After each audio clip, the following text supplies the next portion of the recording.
Hello guys, welcome back to another video. তো আজকের ভিডিওতে আমরা দেখব যে ব্যাংক নিফটি অ্যানালাইজ কিভাবে করতে পারি। তো আগের দিন যে ভিডিওটা আমি করেছিলাম সেটা খুব ভালো করেই কাজ করেছে। যারা ওই ভিডিওটা দেখেছিল তারা ভালো প্রফিট করেছে আশা করি। তো আজকে আমরা দেখব যে কালকের জন্য আমরা কি করে একটা অ্যানালাইজ করতে পারি। তো এটা আমি ডে চার্ট ইউজ করছি। তো এটা কালকের জন্য নয়, পুরো উইকের জন্য আমরা অ্যানালাইজ করছি। তো যখন আমি ইন্টারডের জন্য আসবো তখন এটা শুধু ডে এর জন্য হবে, কালকের জন্য হবে। কিন্তু কাল বা পরশুর জন্য হবে যতক্ষণ ওটা ব্রেক হচ্ছে। তো আমি এখানে ডে চার্ট ইউজ করে নিচ্ছি। তো এরপরে আমি কি করব যে এখানে একটা ডাব্লু প্যাটার্ন করেছিল, যেমন আগের দিন বলেছিলাম যে এখানে ডাব্লু প্যাটার্ন তৈরি হয়েছে। কিন্তু এখানে আমি একটা রেজিস্ট্যান্সও বলেছিলাম, কিন্তু তখন এটা এইখানে পাশাপাশি কিছু একটা নিচের দিকে এরকম ছিল। তো এখন এটা উপর দিকে গেছিল, ভালো একটা প্রফিট হয়েছে, এরপর নিচের দিকে এসছে। তো আজকে আমি সেম জিনিস করব, যেটা এখান থেকে মার্কেট এখানে আগেও এখান থেকে রিট্রেসমেন্ট নিয়ে নিচে এসেছিল। তো এখানেও এখানে একটা রিট্রেসমেন্ট নিয়ে নিচে আসছে। তো এখানটা আমি কি করব, একটা রেজিস্ট্যান্স হয়ে যাবে। তো এটা আমার হয়ে গেল রেজিস্ট্যান্স 1। এরপর আমি রেজিস্ট্যান্স 2 এর জন্য কি করব, আমি আরেকটু এটা নিচের দিকে করে নিচ্ছি, যাতে ভালো করে বোঝা যায়। তো এখন মার্কেট খুব একটা ভলিটি নয়, উপর দিকে যাচ্ছে না। তার জন্য আমি কি করব, যে এটা মার্কেটের যে রেজিস্ট্যান্স হবে সেটা আমি এইটা করে দিচ্ছি। কারণ এক্ষেত্রে অনেকদিন ধরে রেঞ্জের মধ্যে ছিল। এইখানের মধ্যে থেকে তারপর আবার উপরে গেছিল, ব্রেক করেছিল। তো এইখানটা কি ঠিক এইরকম নিচের দিকের জায়গাটা এটা হয়ে যাবে আমাদের রেজিস্ট্যান্স 2 হয়ে যাবে। তো এরপর কি করব, যেটা আমাদের সাপোর্টের জন্য সাপোর্ট 1 হবে আমার এইটা। কেন এটা আমার 1 হবে সাপোর্ট 1? কারণ এইখানটা একটা মার্কেটের রেঞ্জের মধ্যে আছে। এখন এটা ব্রেক করেনি। তো তার জন্য এটা আমার হয়ে যাবে, আমার এটা সাপোর্ট 1 হয়ে যাবে। এরপর সাপোর্ট 2 এর জন্য কি করব, যেটা আমাদের এখানে দেখছি ডাবল প্যাটার্ন হয়েছিল। এখানে যে লোটা হয়েছে এটা আমার হয়ে যাবে সাপোর্ট 2। তো এটা সাপোর্ট 1 সাপোর্ট 2 হয়ে গেল। তো এখানে আমি রেজিস্ট্যান্সটা দেখছি, যেটা এটা একটু দূরেই আছে। তো এটাকে কি করব, আমি একটু নিচের দিকে নিয়ে আসবো, যেটা এইখানে গ্যাপের মধ্যে আছে। এখানে আমরা দেখতে পাচ্ছি যেটা একটা গ্যাপ হয়েছে। তো এই গ্যাপটার মধ্যে আমরা বলতে পারি যেখানে মার্কেটেও ঠিক এখান থেকে যাওয়ার পর আবার নিচের দিকে আসতে পারে। তো এখন মার্কেট একটা রেঞ্জের মধ্যে আছে। তো এরপর আমি কি করব, এখানে আমি এডিএক্স দেখে নেব যে এখন ট্রেন্ডটা উপর দিয়ে যেতে পারে নিচের দিকে। তো এখানে দেখতে পাচ্ছি যে নিচের দিকে এসে গেছে। তার মানে হচ্ছে এই যে ডাউন ট্রেন্ড যেটা আছে সেটা এখন উইক হয়ে গেছে। তো এরপর কি হতে পারে, যে উপর দিকে যাওয়ার চান্স সবথেকে বেশি হতে পারে। তো এরপর মার্কেট যথেষ্ট উপর দিকে যেতে পারে। কিন্তু আমরা যেটা জানি, এখন মার্কেট ডাউন ট্রেন্ডে চলছে, নিচের দিকে আছে। তার জন্য উপর দিকে আমরা খুব সাবধানে প্ল্যান করব। তো এরপরে আমরা দেখব যে কালকে কি হতে পারে।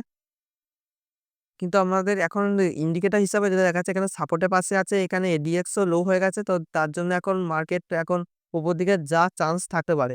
কিন্তু আমি এখন এডিএক্সটাকে উড়িয়ে দিচ্ছি। এরপরে আমি কি করব, এখানে আরএসআইটাকে এনে নেব। তো আরএসআই ইন্ডিকেটরটা আমার ভাল লাগে, কিন্তু আরএসআই ইন্ডিকেটর যেটা 70-30 আছে সেটাকে আমি কি করব, 60-40 করে দেবো। যেটা আমার রেগুলার ভিডিও দেখে যারা তারা জানে যে আমি এটা 60-40 ইউজ করি। তো আপনি যদি ভিডিও এখনো সাবস্ক্রাইব না করে থাকেন তাহলে ভিডিওটা অবশ্যই সাবস্ক্রাইব করে নিন। কারণ এরকম ভিডিও আমি আনি। তো যারা 730 ইউজ করে তারা খুব একটা ভালো প্রফিট করতে পারবে না। কারণ ওভার ভ্যালু তখন হয়নি। কিন্তু এখানে যখন দেখাচ্ছে মার্কেট এখানে ওভার ভ্যালু হয়ে গেছে। যেমন এখানটা আমি নিচে দিয়ে করিয়েছি, ওভার ভ্যালু হয়ে গেছে, যেটা আমি 60-40 তে করছি। তো যদি এটা 70 যেহেতু হতো, তাহলে এখানে আমরা দেখছি এখানে 70, তখন দেখা যাচ্ছে এখনো মার্কেটে কিন্তু এখনো ওভার ভ্যালু হয়নি। তো তারা যারা 70 হিসাবে করবে তাদের কিন্তু একটা লস হওয়ার চান্স থাকতে পারত। কিন্তু আমরা এখানে 81 থেকে নিচ্ছি, যেটা এখানে ওভার ভ্যালু হয়ে গেছে। তো এরপরে মার্কেট নিচের দিকে এসছে। তো এখানে আবার যখন দেখছি যে এখানে মার্কেট আন্ডার ভ্যালু হয়ে গেছে, এইখানটায় মার্কেট আন্ডার ভ্যালু হয়ে গেছে, তখন আবার মার্কেট উপর দিকে গেছে। আবার এখানে নিচের দিকে রিট্রেসমেন্ট নিয়ে আবার মার্কেট আবার উপর দিকে গেছে। তো আমরা এখন বলতে পারি যে মার্কেট এখন এখানে যেটা আমরা দেখছি ডে চার্টে আরএসআই এ, তো এখানে মার্কেট কিন্তু এখনো আন্ডার ভ্যালু হয়নি। তার জন্য আমরা খুব সিওর নই যে মার্কেট এখনো উপর দিকে যাওয়ার চান্স থাকতে পারে।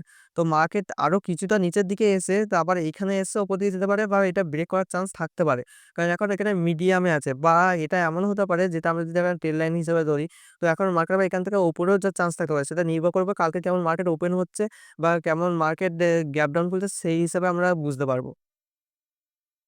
তো আমরা এখন এটাকে আরএসআইটাকে চলে যাই। তো এরপরে আমি কি করব? এরপরে আমি আরেকটা জিনিস করতে পারি, ফিবোনাচি রিট্রেসমেন্ট করতে পারি। তো ফিবোনাচি রিট্রেসমেন্টটা আমি ভাবে ইউজ করব না। একটা ভাবে করতে পারি, যদি আমি এইটা আমার এখন লেটেস্ট হাই আছে, এটা লেটেস্ট লো আছে নিচেরটা। তো এইখানটা যদি আমি ইউজ করি এরকম করে, তাহলে এইটা আমি দেখতে পারি যে আমি যেহেতু এটা ডে চার্টে দেখছি, তো 1 উইকে বা 15 ডেজ এরকমের মধ্যে মার্কেট কতটা উপরে যেতে পারে বা নিচে যেতে পারে, সেটা আমি এখান থেকে দেখে বুঝতে পারি।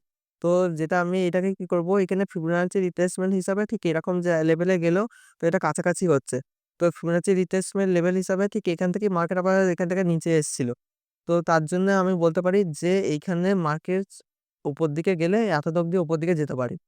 ঠিক সেম ভাবে আমি কি করব, নিচের দিক থেকে করব।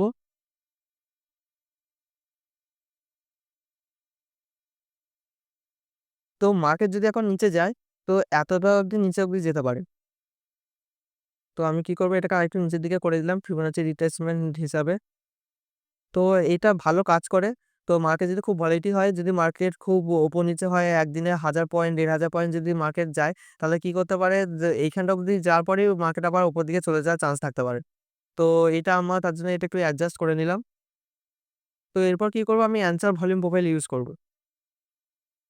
তো অ্যানসার ভলিউম প্রোফাইলটা কি কাজে করে, যে আমরা এটা বুঝতে পারবো যে চ্যাটে কোনখানে সবথেকে বেশি বাইং আর সেলিং হয়েছে। তো আমি এইখানটা ইউজ করে নিচ্ছি এখান থেকে। তো এখানেই দেখাচ্ছে যে মার্কেটে বাইং অ্যান্ড সেলিং সবথেকে বেশি এইখানেই হয়েছে। তো এইখানটা কি হবে, যেটা মার্কেটে এখন আরেকটা আমি বলতে পারি যে এইখানটার নিচের দিকে আছে মার্কেট। তো এইখানটা আমি আরেকটা রেজিস্ট্যান্স হয়ে যেতে পারে। তো ইন্টারডে হিসাবে এটা একটা খুব ভালো কাজ করবে। কারণ এখানে মার্কেটে সবথেকে বেশি বাইং আর সেলিং হয়েছে। তো এইখানে যাওয়ার পর মার্কেট একটা নিচের দিকে আসার চান্স থাকতে পারে। তো আর এটা যদি ক্রস করে তখন 90% টাইম যে মার্কেট এখন উপর দিকে এইখানটা অব্দি যাওয়ার চান্স থাকতে পারে। তো অ্যানচার ভলিউম প্রোফাইলটাকে আমি উড়িয়ে দিই। তো এরপর কি করব, আমি এখানে 15 মিনিটস চার্টে চলে যাব। সেটা আমার ইন্টারডে হিসাবে হবে।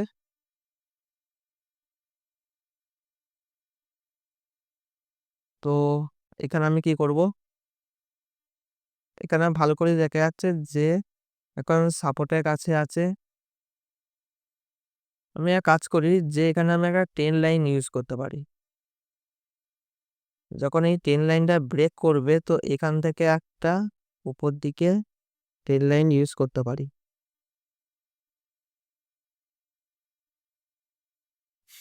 এখানে এখন 10 লাইনটা ব্রেক করবে তো নিচের দিকে যাওয়ারও চান্স থাকতে পারে। তো এইটাকে আমি কি করব, যেটা আমি এইমাত্র অ্যানসার ভলিউম প্রোফাইল করেছি এটাকে রেডের জায়গায় আমি এখানে কি করে দেবো, এখানে আরেকটা কালার করে দিচ্ছি। এখানে ডিপ গ্রিনটাই করে দিচ্ছি। তো এইটা আমি বুঝতে পারবো না, এটা ভালো করে বোঝা যাচ্ছে না। ব্ল্যাক করে দিচ্ছি। তো এটা আমি বুঝতে পারবো যে এটা আমার অ্যানসার ভলিউম প্রোফাইলের জন্য এটা আমি করেছি। তো এটা একটা ভালো কাজ দেবে। তো মার্কেটে এরকম রেঞ্জের মধ্যে থাকা বা যেদিকে ব্রেকআউট দেবে সেদিকে আমরা প্ল্যান করব। তো এরপর কি ইন্ডিকেটর ইউজ করব, সে আরএসআইটাই আমি ইউজ করব। তো এটা যদি এখানে আরএসআইটা আমি দেখব যে কি দেখা যায় এখানে আরএসআই। তো এখানে আমি 60, এখানে 40। তো আরএসআইও এখনো সেম জিনিস। এখন মার্কেট এখন আন্ডার ভ্যালু নয়। তো যতক্ষণ না এখানে মার্কেটে আন্ডার ভ্যালু বা ওভার ভ্যালুর মধ্যে কোনো একটা যাচ্ছে ততক্ষণ আমরা কি করব, কোনো ট্রেডই দেব না। আর যদি এইখানের মধ্যেই থাকে তো আমরা সেলিং এর দিকে যেতে পারি। তো অপশন বাইং এ আমরা যাব না। তো এর সাথে তো আমরা এটাও দেখতে পারি যে এখন কেমন আইভি চলছে। কারণ যদি আইভি খুব হাই হয়ে যায় তাহলে অপশন বাইং এও খারাপ হবে। অপশন সেলিং ই তখন ভালো হবে। তো এরপরে কি করব, আমি এখানে আরএসআই এর পর এডিএক্স ইউজ করে নেব।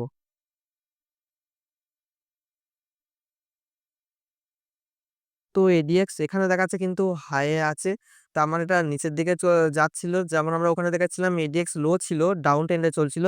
আর এখানে দেখাচ্ছে যে নিচের দিকে আছে, এডিএক্স হাই এ আছে, এবার নিচের দিকে নামছে মানে হচ্ছে মার্কেট এখন আবার উপর দিকে যাওয়ার চান্স থাকতে পারে। তো দুদিকে আমরা বুঝতে পারছি যে মার্কেট উপর দিকে যাওয়ার চান্স থাকতে পারে। কিন্তু যতক্ষণ না এটা আমরা কিন্তু ডে চার্ট হিসেবে দেখেছি, যতক্ষণ না এটা এখানে ব্রেকআউট দিচ্ছে ততক্ষণ, এখানে ব্রেকআউট দেওয়ার পরে যতক্ষণ এইখানে ব্রেকআউট যাচ্ছে উপর দিকে ততক্ষণ আমরা কিন্তু কনফার্মেশন হবে না যে বাইং করব উপর দিকে।